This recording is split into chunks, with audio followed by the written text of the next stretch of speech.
Halo Rebasaners, apa kabar kalian? Semoga selalu dalam keadaan sehat ya. Pada kesempatan kali ini, Adesis mau membahas film yang berjudul The Call 2020. Menceritakan tentang 4 sekawan yang melakukan teror terus-menerus selama puluhan tahun ke seorang wanita tua, di mana wanita tua itu telah membuat adik salah satu dari mereka tewas. Dan karena teror itu, wanita tua ini depresi hingga akhirnya bundir, di mana hal itu malah menjadi malapetaka buat keempat sekawan ini. Apakah itu?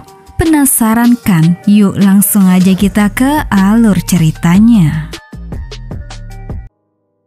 Film dibuka dengan memperlihatkan siswa baru di sekolah yang bernama Chris. Orang pertama yang Chris kenal adalah siswi cantik bernama Tanya.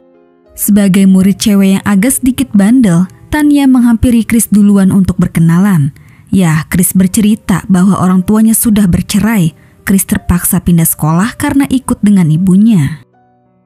Lalu di situ Tania mengantarkan Chris menemui kepala sekolah. Selepas sekolah, Tania mengajak Chris pergi ke karnaval, di mana di situ dia memperkenalkan Chris kepada 2 teman baiknya, yaitu Zack dan Brad. Let me guess. In your old town, you and your friend. Fuck off.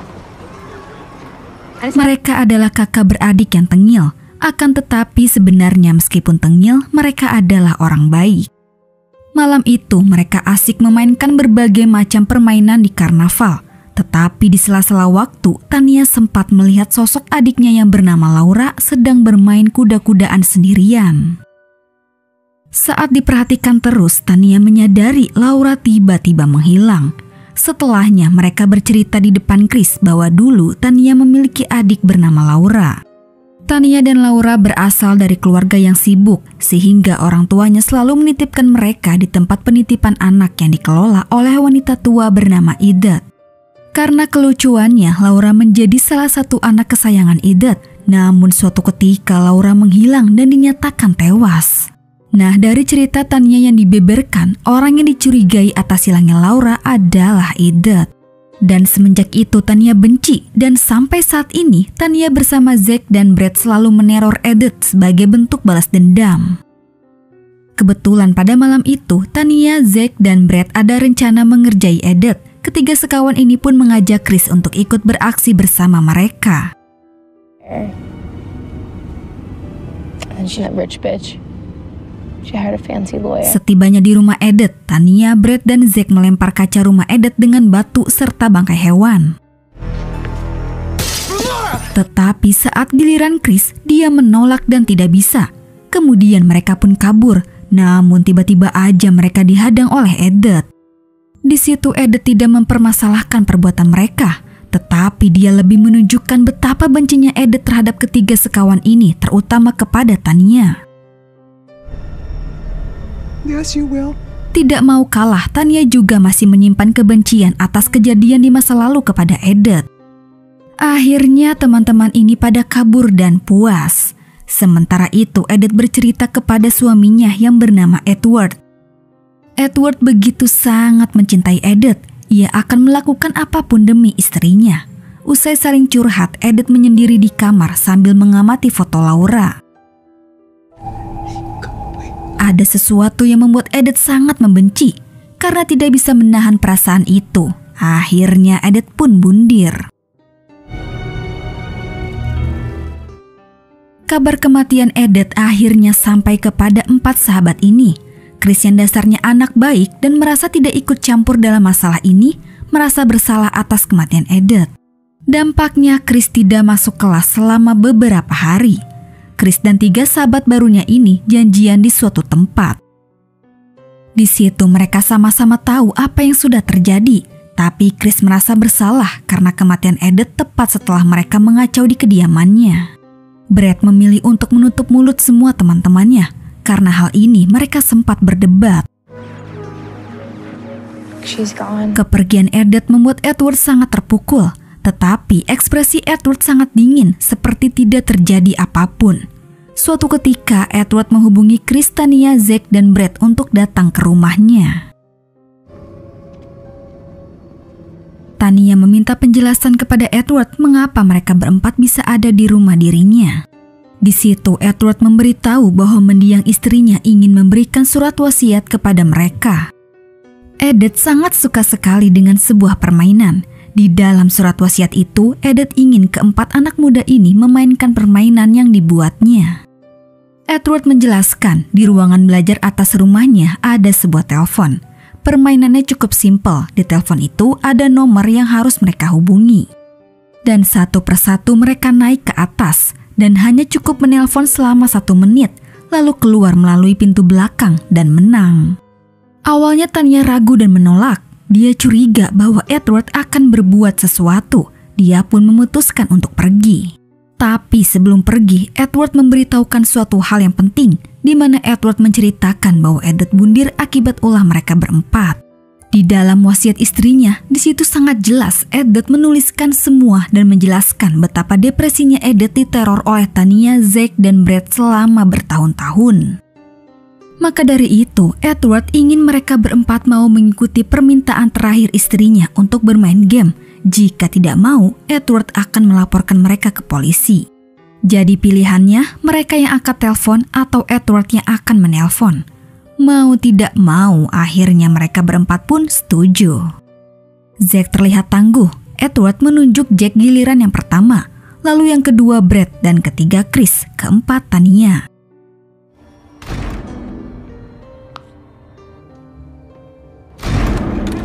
Pada giliran yang pertama ini, Zack terlihat santuy pergi untuk menelpon di lantai atas. Sesuai peraturan, Zack langsung menelpon nomor yang tertera di samping telepon. Begitu ditelepon, panggilan itu tersambung dengan seorang wanita yang bersuara berat. Awalnya Zack biasa saja dan tersenyum menganggap ini lelucon. Tetapi teror mulai muncul saat Zack dikagetkan oleh penampakan.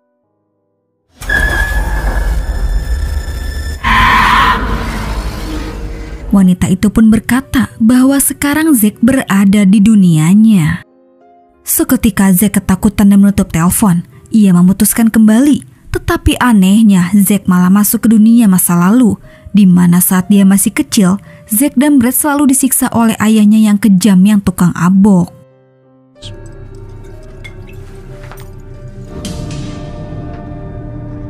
Di dalam dunia aneh tersebut, Zack dihantui oleh masa lalunya yang kelam. Sementara itu, Brad, Tania, dan Chris masih menunggu Zack yang dari tadi belum keluar. Menganggap kakaknya sudah keluar, Brad kemudian naik ke atas untuk giliran yang kedua. Pada panggilan tersebut, sosok wanita di telepon itu mengaku bahwa dia adalah Edith. Tentu saja Brad tertawa dan menganggap ini lelucon. Sampai di mana Brad terdiam seketika saat Edith mulai menyindir masa lalunya yang kelam. Semenjak ibunya meninggal, ayahnya mulai kasar dan kejam kepada Zack dan Brad, membuatnya teringat masa lalu. Brad sangat kesal. Namun saat itu juga dia berpindah ke dimensi dunia lain, di mana di dunia itu Brad mulai diteror oleh ingatan masa lalu. Saat masih kecil, Brad selalu takut jika ayahnya yang kejam mulai menyiksanya dengan gesper. Tapi selain itu ada satu hal yang membuat dia trauma, yaitu Brad kecil selalu waspada dan takut dengan monster yang ada di kolong tempat tidur. Nah, pada dunia itu, akhirnya Brad harus hilang diseret oleh monster yang muncul dari tempat tidur. Beberapa saat kemudian, Chris dan Tania mendengar lonceng tanda Brad sudah selesai. Tapi anehnya, mereka tidak mendengar suara Zack dan Brad keluar dari pintu belakang. Masih tidak curiga, Chris pun naik ke atas untuk giliran yang ketiga. Sama seperti yang dialami Zack dan Brad ketika Chris menelpon, saat itu juga dia masuk ke dalam ingatan masa lalu, di mana dulu Chris mempunyai pacar yang cantik. Namun masalah datang ketika pacar Chris hamil. Karena hal itu, Chris berdebat dengan pacarnya sehingga dia pergi. Sayangnya dalam perjalanan itu, pacar Chris mengalami kecelakaan dan tewas. Sejak saat itu, Chris menyesal. Kemudian Chris pun dihantui oleh sosok pacarnya berubah jadi hantu. Teror itu begitu nyata yang membuat Chris hampir gila. Saat di puncak ketakutannya itu, tiba-tiba aja hantu tersebut berubah jadi sosok pacar Chris yang cantik. Chris sangat rindu pacarnya, Di situ pacar Chris memberitahu bahwa satu-satunya jalan keluar, Chris harus menemukan teleponnya. Tapi begitu ketemu, Chris sempat diganggu oleh hantu Brad.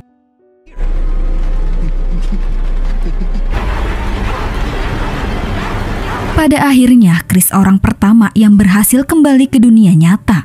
Namun dia tidak keluar. Chris kembali untuk menolong Tania agar Tania tidak mengalami hal yang sama. Sementara itu, Tania mulai naik untuk gilirannya yang terakhir. Di situ, Chris dan Tania bertemu kembali. Chris menceritakan semua yang dia alami. Dia mengambil kesimpulan bahwa Edward dan Edith mendalami hal mistis, sehingga rencana untuk menjebak mereka dengan telepon itu berhasil. Tidak lama kemudian, Edward muncul sambil membawa pistol. Edward sangat tidak terima karena mereka semua telah merenggut satu-satunya yang dia pedulikan di dunia ini. Di situ Edward memberikan telepon dan mengatakan bahwa Edith ingin berbicara kepada Tania. Tapi tiba-tiba aja Chris menembak Edward dan mereka segera melarikan diri. Di pelarian itu Chris dan Tania terpisah. Sosok Edith akhirnya berhasil memancing Tania untuk mengangkat telepon tersebut.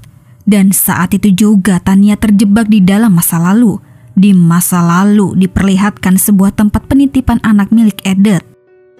Ada satu anak yang sangat dia sukai bernama Laura, di mana Laura adalah adik Tania. Semua orang suka Laura, sampai-sampai Laura menjadi anak kesayangan orang tuanya. Tania cemburu dan akhirnya dia tega membunuh adiknya sendiri. Kasus itu diselidiki polisi sehingga Edith dituduh sebagai orang yang dicurigai. Saat Tania memakai kalung pemberian Edith untuk Laura, Edith tahu bahwa Tania pelakunya. Dan semenjak Edith dicurigai, hatinya hancur dan dia terjatuh masuk ke dalam kegelapan. Yang tersisa hanya kebencian dan balas dendam. Setelah dihantui sosok Edith, Tania mulai diteror oleh hantu Laura. Sementara itu di dunia nyata, Chris mendapati Tania sudah menghilang. Tidak lama terdengar dering telepon itu kembali. Dan bodohnya untuk yang kedua kalinya, Chris mengangkat panggilan tersebut. Tentu saja hal itu membuat dia terjebak lagi. Pada akhirnya, Zack, Brad, Chris, dan Tania semuanya telah terjebak dan menghilang dari dunia nyata. Lalu, film pun sudah selesai. Semua ini memang berawal dari Tania. Entah dia sengaja atau memang lupa, tapi kelakuan dia itu sangat berlebihan. Apalagi dia sampai meneror Edith yang jelas-jelas tidak bersalah. Ya, tapi Tania sekarang sudah mendapat balasan apa yang sudah ia perbuat. Cuma sayangnya ketiga temannya itu ikut menjadi korban. Dan mungkin sekarang Edward bisa hidup tenang karena dia sudah membalaskan dendam istrinya. Oke guys, cukup sampai di sini dulu ya. Terima kasih yang udah nonton. Mohon maaf jika ada salah-salah kata ya guys. Dan jangan lupa subscribe channel Adesis. Sampai jumpa di video selanjutnya. Bye.